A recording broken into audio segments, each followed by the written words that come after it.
Okay. We're hiding fake props and things like that. Fake trees and all that stuff. Joaquina sees as soon as you sit down, but don't trip. We're All hiding right. a fake tree. We pull out, we'll cut it, it will give That's it fine. away. No, this is great. Okay. Signing off on it. It's perfect. We're Okay. done. Okay. You're good, Maddie. Let's start with the first time that you met Kurt. Can you tell me about that? I first met Kurt Russell in 1978. That's right now 31 years ago. In an office up here on Sunset Boulevard. I was directing a 3-hour made-for-TV movie called Elvis. And there were 2 actors who had kind of were vying for the lead. One looked exactly like Elvis Presley, but could not act. And the other was somebody named Kurt Russell. I looked at this audition, this tape he did, and he looked vaguely familiar. I'd seen this guy someplace before. Maybe it was Disney movies or something. Who is this bum? I don't know who he is. And so he comes into the office, and he was fantastic on this tape. He really had the essence of Elvis Presley. And so I said, well, do you think you can play him? I mean, do you think you can really play Elvis? He said, no, sure. I said, well, then let's go do it. And that was the beginning of our association, both as friends and as collaborators. It's so much fun to have you here talking about this. He wasn't a natural choice for this role, just based on his blonde locks, and he's kind of a Disney character. I mean, he wasn't a natural choice. Did you have to convince the executives to kind of give him a shot? Basically, he was sort of promised the role before I came aboard, okay, that he was going to get the role. But there was one last little round of talks about, please take a look at this other guy who looks identical to Elvis, and can you do anything with him? Well, the poor guy was, he could act as well as this chair. He couldn't, but he looked like Elvis. But Kurt was Elvis. The biggest problem with his physical appearance were his ears. They're like cab doors sticking out, wide open. So we had to tape them down against his head. It was unbelievable. We're gonna eat all the dirt today, starting with big ears. Wow. So how did you two collaborate in order to really? Everyone kind of was saying that this was a risky project to do at the time. I mean, Elvis had just died, and it was kind of a strange choice for conservative studio to do. How did you two collaborate to kind of make this believable? Our collaboration really is based. It's hard to describe what Kurt is like. Okay, Kurt, when he does a performance in a movie or a television show or any kind of acting, never thinks about what he's going to do. He is an instinctual actor. He is a born mimic. He could do me, he could do you, he could do anybody. He soaks up people and he gives it back out. Okay, so Kurt studied all Elvis's moves, studied all his performances, and then just went out and did it, and made my job incredibly easy. Our collaboration in terms of acting, actor and director, is we stand around and talk about girls all the time. Really? Yeah. And their technique. So, did you expect the film to be the hit that it was? Were you surprised? Was anyone surprised? We were on ABC, and we were going up against One Flew Over the Cuckoo's Nest on another channel, and Gone with the Wind. And this was a project that nobody would touch because, look, you're going to make a movie about Elvis Presley. How good can it be, especially if it's a TV show? And we won the ratings, so it worked out. Wow. It was a huge turning point for him in his career, professionally. But personally, also, you had cast Susan Hubley in the role. So can you tell me how she played Priscilla and her role in the movie? Susan comes at acting in an entirely different way. She's much more, to the lack of a better word, a method actress. She gets into the part and then basically does it, okay? But she has to get emotionally involved in the part. And so as she was playing Priscilla, she sort of fell in love with Elvis. And that was the beginning of their romance. Oh, to witness that on the set must have been fun. It was hilarious, absolutely hilarious. Well, the two of them just, you could see them mooning over each other. Oh, it was unbelievable. Oh, that's kind of sweet. That's kind of sweet. And you worked with his father on this as well, right? Uh-huh. What was it like working with both of them together on the set? They're really unique personalities. His father is I've seen him for years in character parts. He's an interesting guy. He'll talk your head off if you let him. He's very opinionated. He's also a wonderful man, and I really enjoyed it. Did they work together? Did they kind of practice scenes together? Anything like this? The weirdest thing happened between the two of them. They were supposed to be, the scene was at the funeral of Elvis's mom, Gladys. And the two of them were supposed to cry at this funeral, so they're standing there. And Bing Russell says, you know what? The only time I ever cry is when I get happy. So I'm going to think happy things right now. Then he starts crying. Kurt hates to cry. He hates to smile, laugh, he hates to cry. Those are the two hardest things an actor has to do, he thinks. So he gets pissed off. He gets angry. I have to cry, and he gets mad at me, he gets mad at everybody. Oh, don't tell me this. And then he starts to cry. It's hilarious. Oh, you just must take all of the wind out of his sails when you're around him. I make fun of him a whole lot. That's our relationship. Does he make fun of you back, or does he Oh, just... God. He makes fun of me all the time, sure. Oh my. Is there a specific scene or something in Elvis that you are most proud of that you'd like to tell us about? Because we are licensing that very expensive film to show in our biography. Well, all the concert footage that he did when he was appearing on stage, a lot of that was shot in 1 or 2 days. The entire concert stuff, and it was an incredible effort on his part. He became Elvis up there. You know, he has a tin ear. He can't sing. He can't do anything. He's lip syncing away. Lip syncing his heart out. And literally, he was that performer. He became that guy. But he gave it no thought. In other words, he didn't worry about it. He didn't stew about it. He didn't say, oh, God, how can I do this? He just got up and did it. And I think a lot of that has to do with his sports training. As a baseball player, you stand up to the plate, and he goes and hits the ball. He's very competitive, but he's competitive with himself. He thinks, I don't deserve this role unless I can do this. And, I mean, it's unbelievable to watch. Such an interesting parallel between his focus and his concentration on baseball and then also with acting. It's kind of rare. Okay, so the concert footage, that would be particularly good. So he never really expressed any nerves or anything like that to you? Never. He's not ever nervous on a set because he grew up there. He comes from the old days back at Disney. This is old Hollywood, where if you didn't hit your marks and say your lines exactly as it was in the script, they'd cut and say do it again. So he was trained almost like a classical studio actor. He was trained to work for the camera, where the camera was, how to do it all. Okay, he has incredible technical knowledge. And when you have somebody like that working for you and working in a movie, my job is I can just go to sleep, you know. After Elvis, so by that point, you guys were probably pretty tight from what we can gather. You pretty much fast friends. Until your next project, which wasn't that far away. What kind of things did you do together? How did you keep in touch? Well, pretty soon after Elvis, you know, Kurt and Susan got married. And so I used to hang out with them. We'd go out together. We spent a lot of time together. They had a kid. It was a real interesting time. Real interesting. They were both very much in love, but they were both very different people. Extremely different people. And there were parts of Kurt that annoyed her, and there were parts of her that annoyed Kurt. But they really did have a passionate love affair. Were you, when you were in the room, was it like, oh, John, you're here? I mean, were they just magnetically drawn to one another? They lived their lives right out in the open with each other. So you could see when they were happy, when they were not happy. There they were. They were very real people. I love them both very dearly. That's nice. So tell me about Escape from New York and how that came about.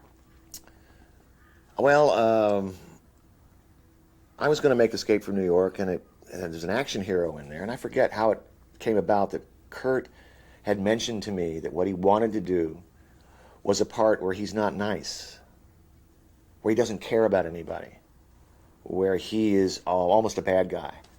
He wanted to play somebody incredibly cynical. He wanted to play somebody really hard. And I had had such a great experience on on Elvis because he made my life easy. He wasn't a demanding actor. He came ready to go, and he quit work and went home, and he didn't bring problems to the set. So I thought, you know what? He would be great in this. If he can play Elvis, he can play this character of Snake Plissken, this kind of outlaw in the future. So I mentioned it to the studio that I wanted Kurt Russell to star in it, and they were shocked. And they said, well, he's a Disney actor. And at the time, Charles Bronson had expressed interest in playing that part. And I've always loved Charles Bronson. But I thought, that's going to be, he's going to direct. Now, I'm not going to be able to direct, but with Kurt, I can direct the movie. So I convinced them that Kurt could be an action star. And it worked out. Yeah, kind of. To put it mildly. Wow. There's so much to talk about with Snake Plissken. I mean, it's incredible. He let you direct, but what did he bring? I mean, how did he help the film? The costume. That's Kurt. Kurt was obsessed with a costume, what he's going to look like. He came up with the eye patch, and I've always thrown back at him that he's playing Kirk Douglas in the Vikings. Kirk Douglas in the Vikings wears an eye patch through him and has a white eye. He came up with the whole look of the character, and he came up with the performance.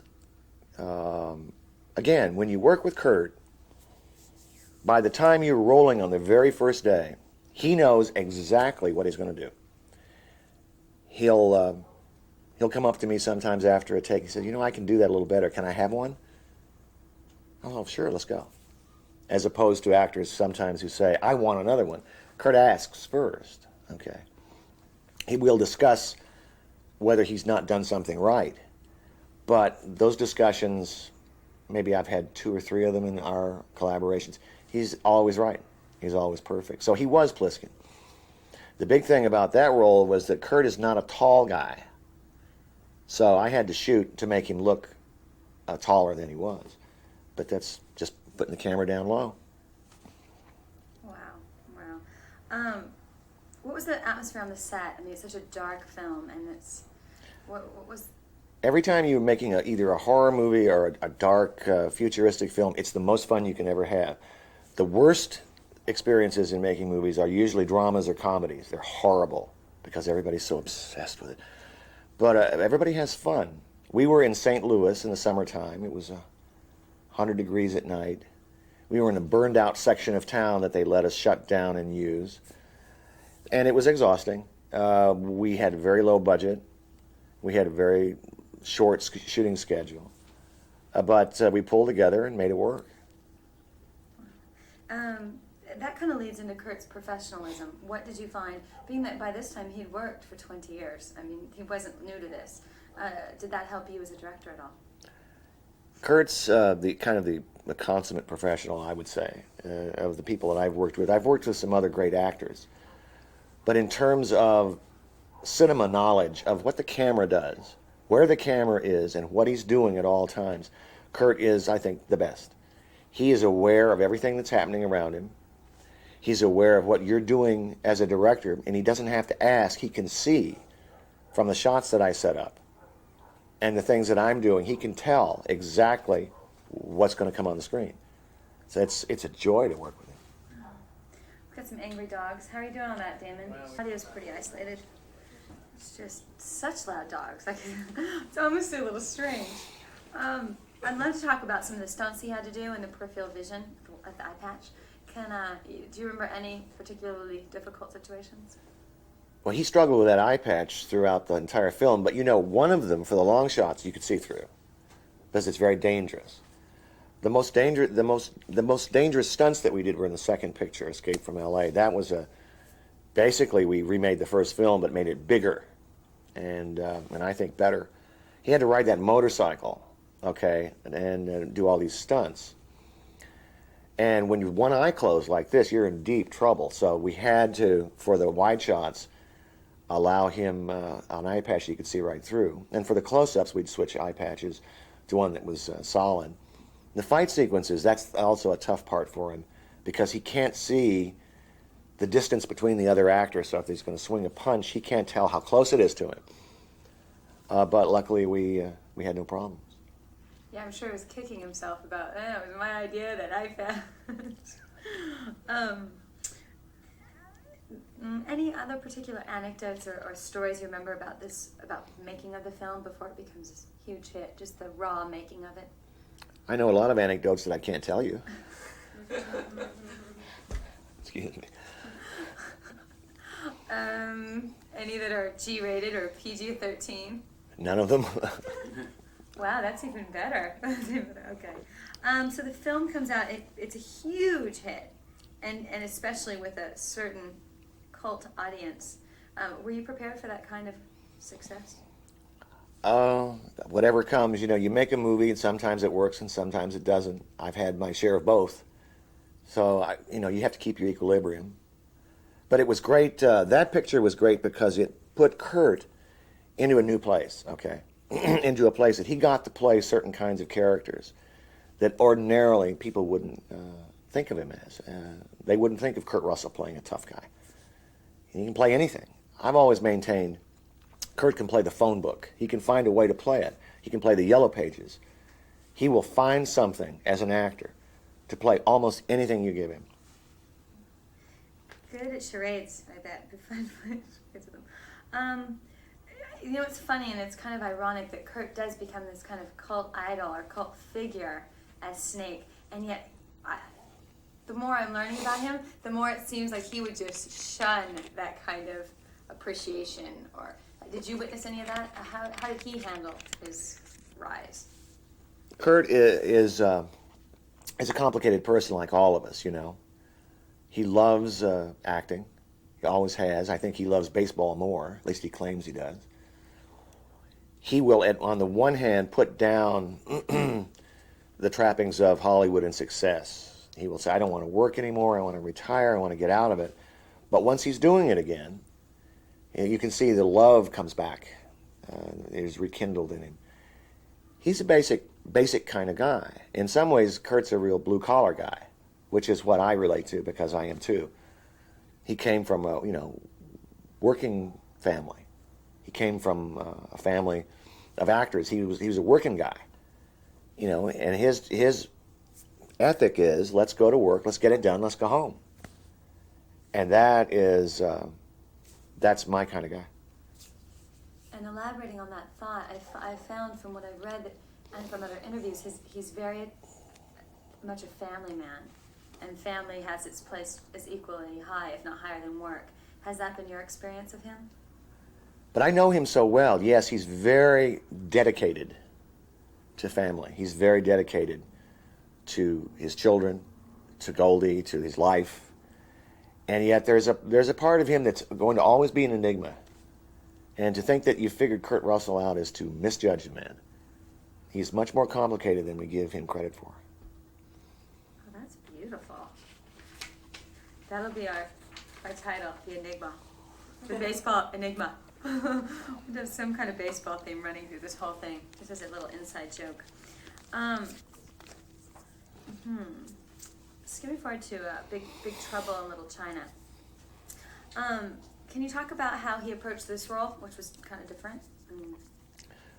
Kurt read the script and wanted to play it, and at the time I said, well, what do you want to play? You got to play something here. And he said, okay, I'll come up with something. And then we started shooting, and the second day he was doing it, I said, it was John Wayne. You're playing John Wayne. And if you watch the movie, that's exactly, he's doing the same phrasing. He's just rolling his lines out like John Wayne used to do, just like this. And it's unbelievably funny. And we had a blast. That was one of the most fun experiences we had together. That was a blast to make. And what in particular about it made it so fun? Well, how can you not love a kung fu action ghost story set in modern day Chinatown. I mean, it's a blast. We had martial artists flying around. We had Kurt with his 80s hairdo playing John Wayne. It was just a lot of fun. Oh, that's great. Now, by this time, you've worked together a couple of times. Does Kurt have a good sense of the story and the character and kind of his role in the bigger picture? Oh yeah. Well, Kurt has written before. He's written screenplays. He knows it all, from script to print. He understands movies. So when he reads a script, he looks at what his character has to do and what the story is about. But he'll make interesting choices. That's the thing about him. He loves to take chances. He loves to play different kinds of characters. He won't play exactly what you think sometimes, and he'll never come at a role like you think he will. He'll always find some twist. He'll always make everything he does his own. He's a brilliant actor. There's no doubt about it in my mind. Now let's talk about your collaboration on Escape from LA, which he was the co-producer and the co-writer. Mm-hmm. How fun! You guys holed up in some hotel just writing your hearts out? What was the story behind that? Kurt, we had wanted to make it a sequel for years, but couldn't get the story right, couldn't figure it out. And finally, at one point, he came and said, "John, let's do this now. We can do it." So he wanted to become involved in the writing of it and the producing of it, and so we did. I was finishing another film. Deborah Hill wrote part of the screenplay, and then I picked it up and wrote part of it, and then Kurt and I got together and we reworked some sequences, and he actually wrote the entire ending of the movie himself. That's his work, all the dialogue and everything. And he has an enormous talent for writing. He does it longhand, hands it to me. I can't read it. What does that word mean? Go. Oh, it looks like gob. And but I'll retype it, hand it to him. So it's a great collaborative process. We cut right through ego. We cut through. We go to what works. Does this work in this scene? Does this character have this? What's happening here? So it's a lot of fun. A lot of fun. Is there a lot of trust there? I think that's the basis of our relationship is trust. Oh yeah. I trust him in front of the camera and he trusts me behind it. And it's funny, we did a magazine cover together when both of us were smoking cigars in our kind of tailored 90s clothes, and the photographer said, "Well, how could you guys, can we get a smile on your faces?" All we had to do is look at each other in these stupid outfits, and we just start laughing. We both think, we both have a great fondness for each other, probably because there's part of the crazy world of Hollywood that you can't take too seriously, or you'll just die. I mean, you have to just have fun. What kind of things do you two do together besides make movies? We hang out sometimes. We, go and talk. Really, our relationship rekindles itself after years apart if I'm working on a project or he's working on something. And, as we get older, both of us, it's harder to do these pictures. They require, well, they really is. The night shooting is tougher, and for him as an action star, when he has to do these action pictures, it's tough. It really wears you down. And I spent time up at his place in the mountains, wherever the hell it is, flying into Colorado, flying in there and driving to find him. It's a beautiful place. It's kind of God's country out there. He's a airplane pilot, and I finally got him interested in bow hunting because I was an archer when I was younger, and it's really interesting. He has a different life than I do. We come from completely different backgrounds, and yet when we're together, there's something that just works. You've known him before Goldie and after Goldie, and it's been really fun to hear people kind of comment on how she's influenced him. And how do you think she's influenced him?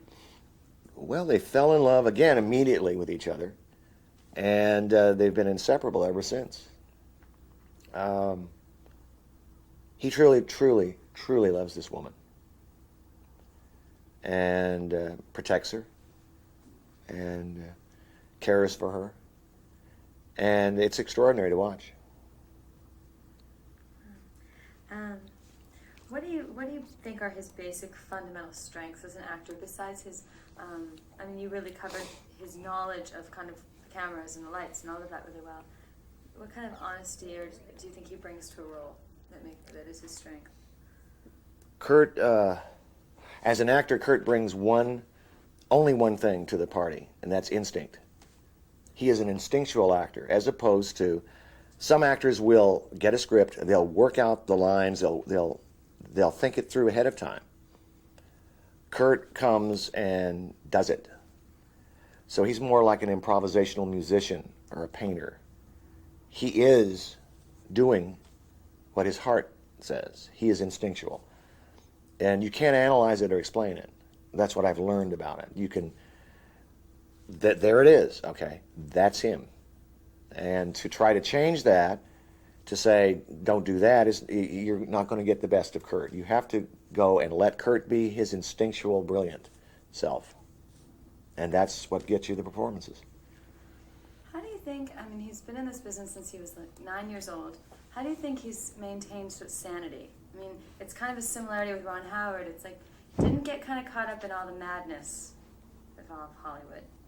Well, what makes you think he has maintained his sanity? Why do you all naturally assume that? I'm just teasing. You know what? He goes to the structure of family. He had a very strong mom and dad, and very close with his sisters. He's always been close with family, even extended family. They all become a part of a tribe, and they will work together. That's where he goes. That's what he loves. Do you think that in Hollywood he's kind of still underrated? I think he's had this breakthrough over the past couple of years, so he's kind of this super backdraft. He's a super moneymaker. I mean, he's a big draw. But do you think Hollywood still undervalues what he has to offer? I think they always undervalue Kurt. I think that's always been true, but not in terms of what the money they pay him, but what they see him as and what he can do. Kurt's like other actors that I've worked with. One I can think of is Jeff Bridges, who is a brilliant actor, but always seems to be right under the radar. Okay, Kurt is a big money-making star, but when people think of him, they never think great actor. They never think that, which is odd to me. He's portraying characters that are far away from him. Those are not him. He's creating those. He's creating them subtly. He's creating an illusion for you, and you don't realize often the craft behind that. And it's extraordinary, the craft. What's your favorite work that he's done? What's your favorite piece? That Kurt has done of all his pieces? The furthest, my favorite is the furthest away from Kurt. In other words, the character that he played was so unlike him. And that's the character in The Thing, MacReady. That's the best thing he's ever done for me. Because that performance is invisible technique. And he really got down into some things in that film. I think that was an underappreciated movie, and his role in it and what he did was underappreciated. He's brilliant in that film. What film do you think is most like him? Oh, he's pretty good, though. He's tough. He's real tough. Okay, great. You mentioned actually the hunting and the speedboats. What is that about him that he kind of likes those sports? What does that say about him? Kurt's a sportsman. I mean, he's grown. He was raised to be a competitor. Okay, he was raised in an old-fashioned sports family, and you give him a task to do, and he'll go all out to do it. Okay, he loves airplanes. I think that's one of the biggest loves of his life, is flying. I became a helicopter pilot in '82, and I used to take him up, and we'd fly around together. And then he became later a fixed-wing pilot. And a lot of the times now we talk about flying. It's an extraordinary thing to be able to do, and it's something that when you accomplish that, you really have done something in your life. And he loves to fly. He wants to be able to fly from Los Angeles back to Colorado and back and forth. Loves to go up by himself and solo. I think that there's a whole meditative quality up there when you're by yourself flying around. It certainly was for me. Have you been up as his passenger? Oh, God, no. Are you kidding? He's an actor. I'd kill me. Never trust actors. Never, never. So you won't be going anytime soon? Oh, sure I will. Of course I will. It's really good. I would love to say, let's say on your next film, if Kurt Russell wasn't kind of the big megastar that we all know him to be, how would you pitch him to the studio? How would you say, I've got this great guy? What would you say about him that would convince studio heads to give you the big bucks to make a movie? I think that I wouldn't have to convince anybody about Kurt. I think that he's paid his dues and proved what he had to prove about his acting. His roles are wide, varied, and yet look at what he's done. The work speaks for itself. I think that what I would say that about any performer or any actor. Look at his work. His body of work is extraordinary. So few actors and directors have such a collaboration where they go back again and again. I mean, is that something that's kind of special to you, that you have this person?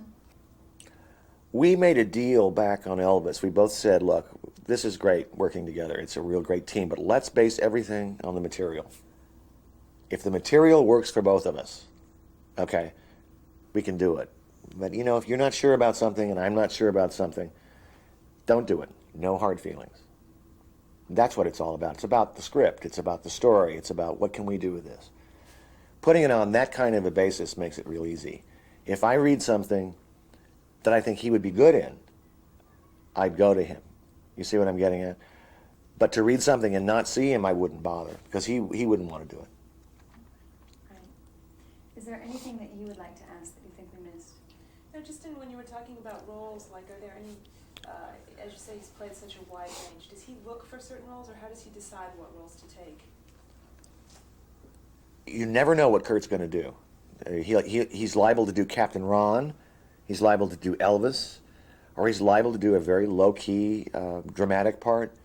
There will be something in a screenplay, some spark, some moment that he wants to play, and you can never predict what it is.